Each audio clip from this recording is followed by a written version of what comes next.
Hello and welcome to the Gooner Talk, back again with you guys for another episode of the Arsenal News Show. Joining you every morning at 8 a.m. UK time. Hope you're doing good. Hope you're doing well. Thank you so much, as always, for making this a part of your morning routines. It's match day. Arsenal will face West Ham United in the Premier League today at 2 p.m. UK time.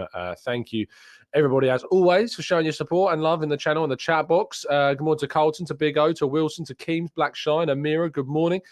We've got Carl and Steve. We've got Stevens, more Steve. So many Stevens in the chat this morning. Martin, old Dave, good morning to you, to Kaiser, to Sean, to Sean as well. Sean and Sean, Martin, and Ola and Rich and Poeneru.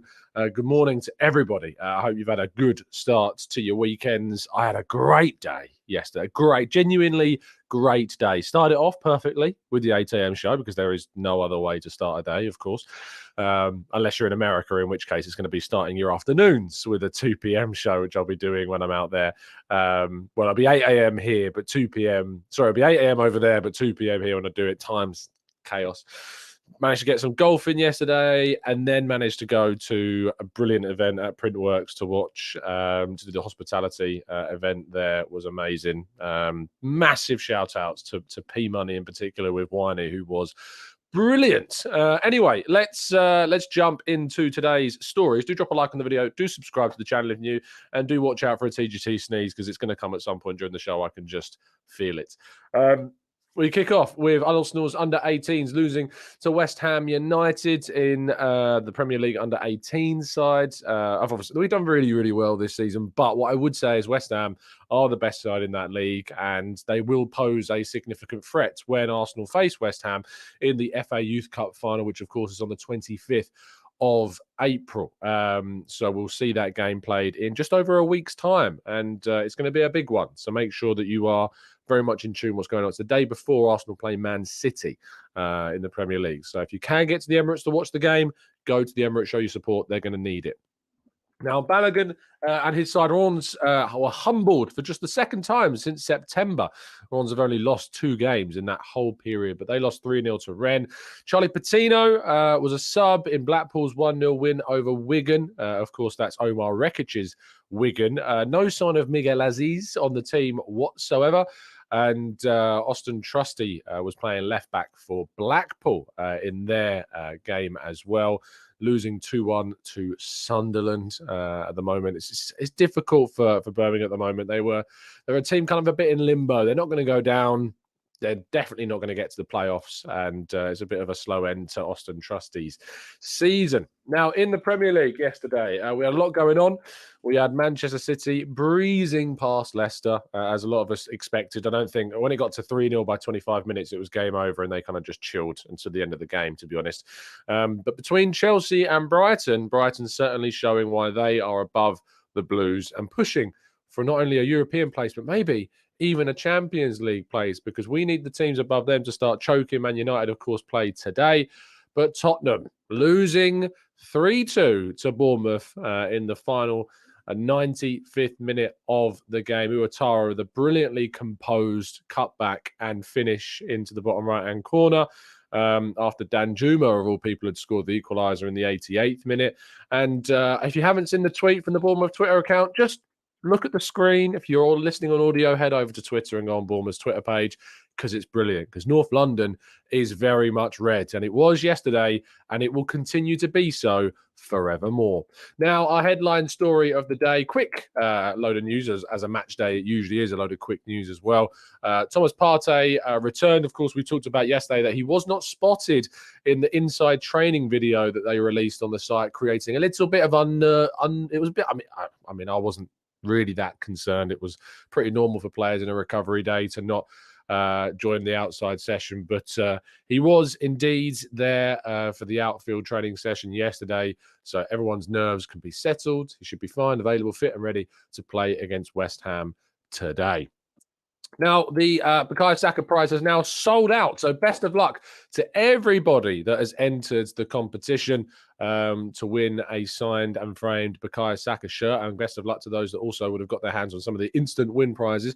There is a 12-hour competition to win a mystery shirt, of which you can choose which club you want should you win on the website, link down in today's video description. I did say it would be a short part one. We're going to go to part two and plenty of your questions right after this.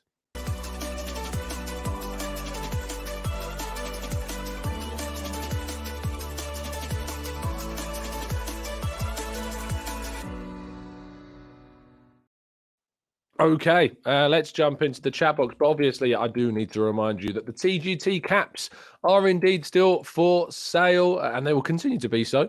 Looking forward to seeing as many of our TGT listeners that are in Chicago, if you can, wear yours for the live event. Wear it. Why wouldn't you? Rep. I'm certainly going to be repping mine for the event as well. The hats are back in stock, so help support the fundraiser. And as I said before, I'm going to be matching everything that we raise for the Arsenal Foundation up to £500 by the end of the month. So I'm looking forward to hopefully donating as much as feasibly possible to the fundraiser, which is heading towards that £200,000 mark. Amazing work going on in the world of the Arsenal Foundation. But also you can help support Cancer Macmillan Support, which I'm going to be doing another fundraiser for hopefully in July. More information about that one to come, though. That's a separate thing. But let's jump into the chat and go to some of your questions then. Let's go to Christopher. Says, Bournemouth have done brilliantly this season. Pretty sure they're going to be staying up now. I mean, let's take a quick look at the table. I mean, you won't be able to see. Actually, I can share my screen with you, can't I? And you can, because you want to see the table. Obviously, you want to see the table on him. It's always an absolute joy being able to look at the table, isn't it? So at the moment, we find ourselves with 3 points is our buffer. And we still have to play Manchester City, of course. Our goal difference is now significantly spread. There's 7 goals that we've got between ourselves and Man City. We need to make sure that we score as many as we can against West Ham today. It's a great opportunity to try and score an absolute bucket load. So if we can do that, we have to try and do that because that goal difference needs to close. Newcastle United losing against West Ham yesterday means that they're now 56 points down in 3rd place. Spurs in 5th. At the moment in time, if they can't, of course, get their hands on any more points, I don't think they can. No, they can't. I mean, I've already talked about it. If we win today, there's 7 games left, 21 points available, and there'll be a 23-point gap. Does that also mean that I'm just trying to check so if Brighton were to win their 2 games, that would take them to 55, which would put them still outside of the top 4. I don't think that we can fall to 5th if we win tomorrow. They're on 55 points if they win their 2 games, and now with 7 to go, that's 21 points. That's 76. So based on goal difference, basically, if we win today, top 4 is confirmed pretty much. I mean, just a crazy amount of goal difference would need to swing in the other direction. But yeah, a win today effectively confirms Champions League for next season, which is, the fact that we've done that with potentially 7 games to go is an amazing achievement by Arsenal. Aston Villa, though, I mean, I've just mentioned they beat Newcastle. What a season them and Unai Emery is having. I said time and time again, the man was not right for Arsenal. It was not a good fit. Was not a good fit. But you find the right club for Unai Emery, and he will flourish. He had it at Sevilla.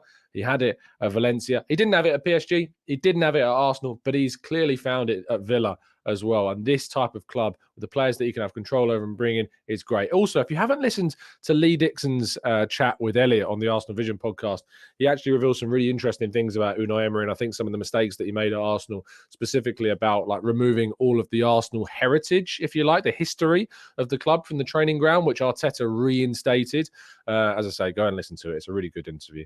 But yeah, doing amazing things. In the chat box, people saying, Niall, would you take Ollie Watkins at Arsenal? He seems to be on fire right now. Obviously, we do get sometimes a bit bowled over by form, but he's having a brilliant season. Arsenal have got their number 9. We all know that. If we do go to get a striker, I don't think it would be a Watkins. I can't see it being him. Old Dave says, agree, Villa looks strong. Glad that we are done playing them this season. Yeah, we got 6 points from our 2 games against Aston Villa. That win at Villa Park looking very, very good indeed all of a sudden as well. Brighton, with their win, maintains their pace.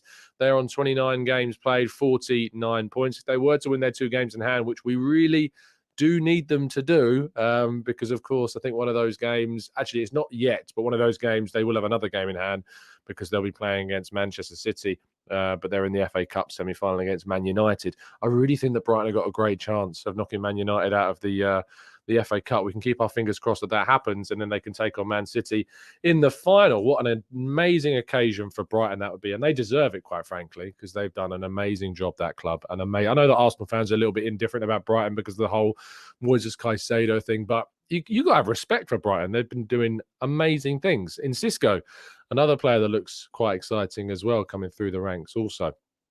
But 49 points, they could go up to 55 if they were to win their 2 games in hand. But Man United, well, as remember, also have 2 games in hand on 29 points as well. But one of those will be played today. Their next game against Nottingham Forest, away from home, later this afternoon. Hopefully Forest can get a win. Looking down the bottom end of the table, Liverpool in 8th, 44 points. Chelsea staying where they are, but they are now just 3 points from Crystal Palace, who have been said are in a relegation fight. So if Crystal Palace are in a relegation fight and they're only 3 points behind Chelsea, surely Chelsea must be in a relegation fight. They have not won in, their last 5 games, they've not won, drawn 2, lost 3. That's some of the worst form in the league. Only the bottom 3 clubs in the league have worse form than Chelsea right now. Hopefully, Palace, Wolves, Bournemouth, West Ham, Leeds, Everton and Forest can start winning some more games and drag the Blues into that fight. It's going to be an exciting end to the season at both ends of the table. I am very much here for it. Right, let's jump back into the chat box then after covering all the title stuff. Got that out of the way and the table stuff. Olu says, hey, Tom, Caicedo and Rice, £160 million, or Tielemans on a free, Rice for 80 million, Fresneda for 20 and Diaby for 60. The second option seems so great because obviously it's the same amount of money I think you've worked out, but you've obviously getting more players. I think that Arsenal can get Caicedo and Rice and still get some other players. I think it's more important that we get quality through the doors. And Diaby and Fresneda are quality, don't get me wrong. I think Diaby is going to cost you more than 60 million as well. Fresneda, I don't think will actually cost you as much as 20 million. I think maybe you'd be able to get him for slightly less. But I'd go for Rice and Caicedo, and then I'd look to bring in another fullback. I'd look to bring in potentially another forward, although there maybe you make a decision on following Balogun's future and you keep him at the club for next season. Maybe that's how you deal with that. But Ollie, it's a good question. But I go for quality over quantity, even though the other players are still good. But Caicedo and Rice would be great additions to the squad and lock down and kind of refurbish, if you like, our midfield for the next half decade at least. Certainly the first option. Alex says, Tom, have you seen Sky Sports' Arsenal interview with the BFG? Yes, I've seen some of it. He also sat down, I think, with the Haalanders and the boys like Reece Nelson, Saka, Smith Rowe, and Nketiah. If you haven't watched that, go watch it. Really good listen to. And it was really good hearing from Reece Nelson about kind of how that moment, that goal against Bournemouth is going to stick in his mind for the foreseeable future too. Really nice moment if you've not yet watched that. Jonah says, hey, Tom, how much do you think Mitama's value has risen this season? Well, Caicedo had 1 season in the Premier League before being worth more to Brighton than 80 or 70 million pound bid. That's how much they were willing to reject. So think about how much they would be willing to reject Kaoru Mitama for. He's, I think, going to sign a brand new contract as well from the sound of things. De Zerbi did hint that a brand new contract might be in the works. So his value is going to skyrocket even more than it already has.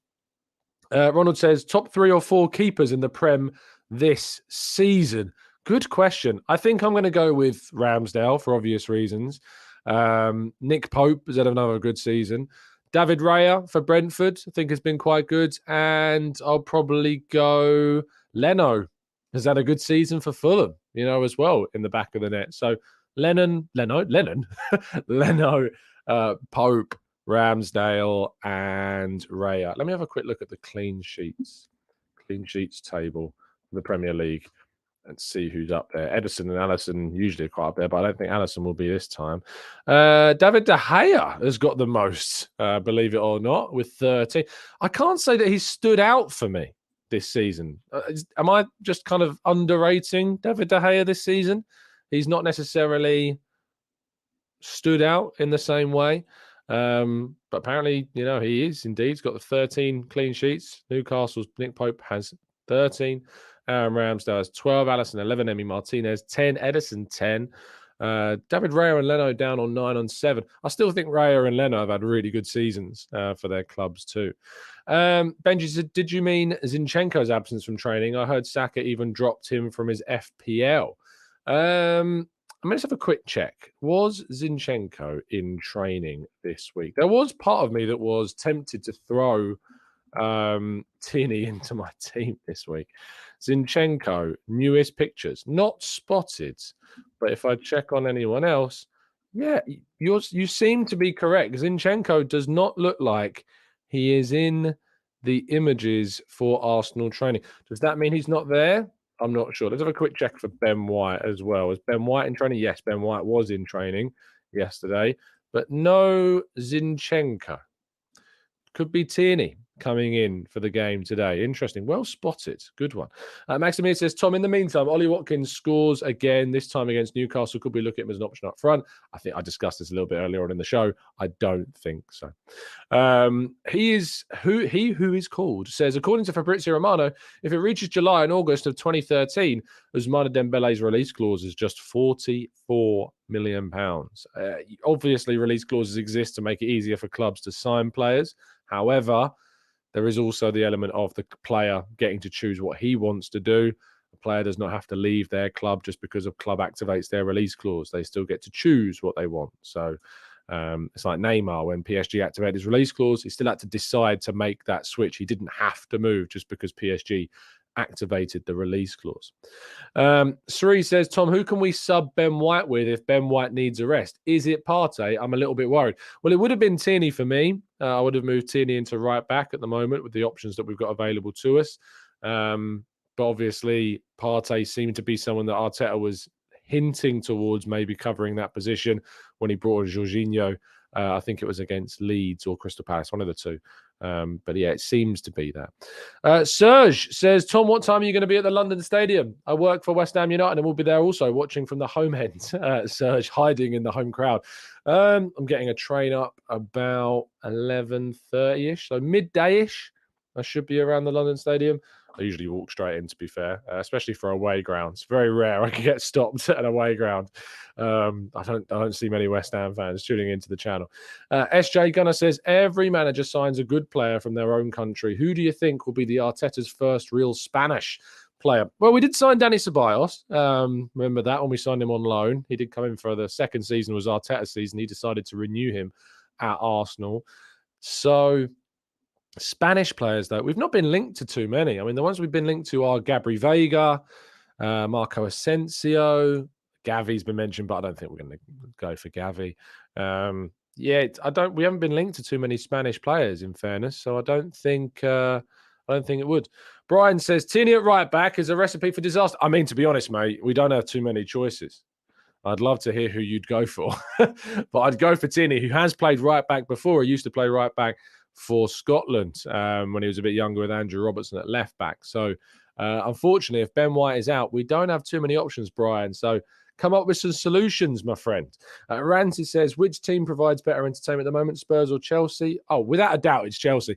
I mean, Chelsea are just laughably bad this season in the bottom half. Spurs are still annoyingly buzzing around the top four. So until that point comes, you know, I think we've got to just bide our time and laugh at Chelsea as much as we can, whose season is very much well and truly done. I follow a few Chelsea fans because I used to work with a fair few of them, and I love the blind optimism they have before games. They'll be tweeting out something like, it's going to be Mudrik's day today, or, you know, we're finally going to get that win under Lampard, and then they lose. So, yeah. Sean, as far as I'm aware, Ben White is not out. He did take part in training yesterday. It seems Zinchenko is the one that's out at the moment. Adidja says, hi, so do we play Kivior and considerable amount today if we're leading? Maybe you can bring him on if we're winning by a lot of goals. I want to see Smith Rowe get some minutes today. I think that's going to be really key, to making sure that he gets time on the ball. Max Stays Black says, Chelsea suffering is the cream in my coffee. Great way of putting it. Elliot says, morning, Tom. Are you as excited as me about the prospect of ringing the bells and singing about St Totteringham's Day? It's been far too long. It has been far too long. I can't say I'm excited about it, because I think there's so many much more excitable things to be thinking about if Arsenal win today. Another win on the score sheet, going towards, hopefully, fingers crossed, that title. But you can't not enjoy it. You can't not enjoy the fact that it could be St Totteringham's Day today. We will certainly be sending all our messages to those Spurs fans. Should, and it's a big should, touch wood, we pick up the win today, which obviously is the priority. Matt G says, I was at the Chelsea game yesterday, and Chelsea are truly terrible. Caicedo is incredible. He was absolutely everywhere. Sean, how was the golf today? There was no golf today. I played a little bit yesterday. Not bad. Beat my personal best on the, it was a pitch and putt 18 hole. Really trying to work on my short game at the moment. So my target is 70. And at the moment, I've got it down from when I started at about 95 down to 77, I think, is my best score.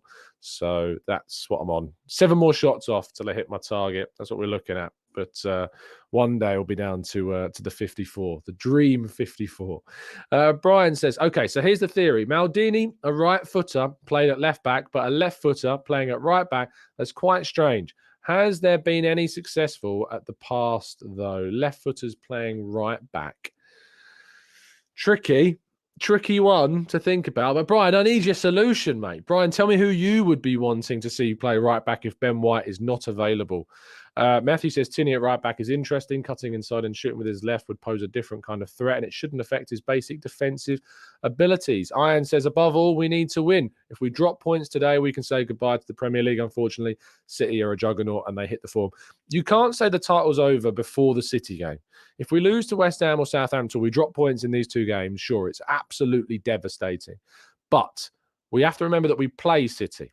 So the title is still in our hands if we drop points today or against Southampton. A loss is difficult, but making sure we get a win at City could be really, really big no matter what happens. But obviously, you want to win these 2 games.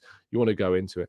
Raw Waters, again, I can't. The idea of throwing a kid in the last few games of a title race is just not, for me, the right way forwards. Just not the right way forwards. Oh, Dave says we need a golf channel in the disc. Do we not have how could we not have a golf channel? Hey, you know what? It's done. Just made it. Golf made. We have a golf channel in the Discord server now. It's done. See how quick that was? We're efficient. Very efficient indeed. Ray Beam says Spuds are irrelevant this season. They have invested heavily in their irrelevance. Certainly so. Matt G says, was Winterburn left-footed? Nigel Winterburn. Well, he played left back, didn't he? So, I mean, yeah, I'm sure he's left-footed. Is he not? He was. I mean, for all I know, he was left-footed. I remember that. Yeah, he surely was. I remember he scored that goal against. Was it Derby or Wimbledon with his right foot? And everyone was kind of like, "Oh my days, how has he scored this goal with his right foot?" So, yeah, but he was a left back. So why is that relevant to the right back conversation? Matt G trying his hardest in the morning. Patrick says Nelson can easily play. No, he can't. No, he can't. I don't get this idea of playing like right wingers right back. Like the idea of playing Nelson right back is one of the scariest thoughts. Like he would just get turned inside out. Play the defender in the defensive position. Play Tierney there. Rand says, why should we play Kieran Tierney at right back? Play Zinni, where he's all over the pitch anyway. I think that the stylistic position of Zinchenko combined with Gabriel is what makes that work. You've got to remember that if you put Zinchenko on the right, you are leaving Rob Holding a lot more exposed, where I think that Gabriel and his positioning and his role in the team has become attuned to playing with Zinchenko. But it seems that Tierney might be in the squad today, unless he does indeed pass a late fitness test, but he's not been in training. Yep, Wimbledon at home, 89. Thank you for that. Thought it was indeed. Steve says Winterburn played right back as Samson was still left back when he joined. So Winterburn switched to the other side later on. Sean says, now I've played Nelson at right back on FIFA and it worked out. Why not give it a try? The way in which we learn whether something works is obviously to start playing FIFA. That's the only way that we know something works. It's just you have to play it on FIFA and try it out and hope and keep those fingers crossed that is indeed the case. I actually jumped on to play FIFA this last week. I've been a little bit, there's been not a lot going on when it's been a bit wet and raining. I can't get out for golf. So I re-downloaded FIFA, played this week. And like you can open these silly, stupid packs at the moment where it's like you get 5 players that are like 84 rated and above. And I opened one and got like 93 Vieira. And I was like, this is just too easy to get good players on this game. I remember back in the day when FIFA Ultimate Team first came out in like 09, I think it was. You used to be able to like add cards to your players so you could turn them into like 99s. So like, I'd have like some random player that's like in League Two as a 99 rated. Used to be terrible. But obviously, yeah, FIFA these days is absolutely broken. Let's go to Samuel. Tierney is the best bet. Couldn't we ask Kieran to play there too? Yeah, that's what I'm saying. Absolutely. Carlton says, I mean, he could be the Spanish player that Arteta is interested in. Oh, do you mean Zubimendi could be that player? It could be. Zubimendi might be that player in the future. I know someone else suggested that in the chat box. Peter says, didn't Cancelo play right back for City at some point? Yeah, Cancelo started. He's always been a right back, but he's moved across to left back in his time at City. But he was a right back at Valencia, a right back at Inter, a right back at Juventus, and then a right back when he moved to City. But then moved to left back and obviously been playing left and right, I think, at Bayern. I think he's played on both flanks. So there you go. We are going to finish the show there. Thank you so much, guys, for tuning in. Much appreciate the kind support, as always. I'll be back tomorrow morning for the review, the roundup, and the last 8 a.m. show for a week or so, because, of course, when I go out to the States, we'll be doing our 8 a.m. shows in Chicago time. So that'll be 2 p.m. UK time. So for 1 week, you're going to have to deal with lunchtime shows rather than morning shows. But yeah, I'm very much looking forward to getting out there on Tuesday, seeing a lot of good friends and familiar faces as well. Our live event, of course, on the Friday. I don't know if there's any tickets left for those still wondering that are indeed going to be in Chicago. I was told like a week ago there might be a handful, but they may have gone by now. But do go check on the Chicago Gooners website and Gooner Palooza to find out what's going on. I saw the event yesterday between the Arsenal Vision and Arsblog in New York. It looked great. If you went to that, I hope you had a great time. And I hope that we have an equally fun time next Friday as well. Have a fantastic day. I certainly intend to and hope that the London Stadium brings with it 3 points for Arsenal. It's going to be a good one. I think it's going to be a good one. Thank you so much for tuning in. Really appreciate it. Enjoy the rest of your weekend. And as always, up the Arsenal.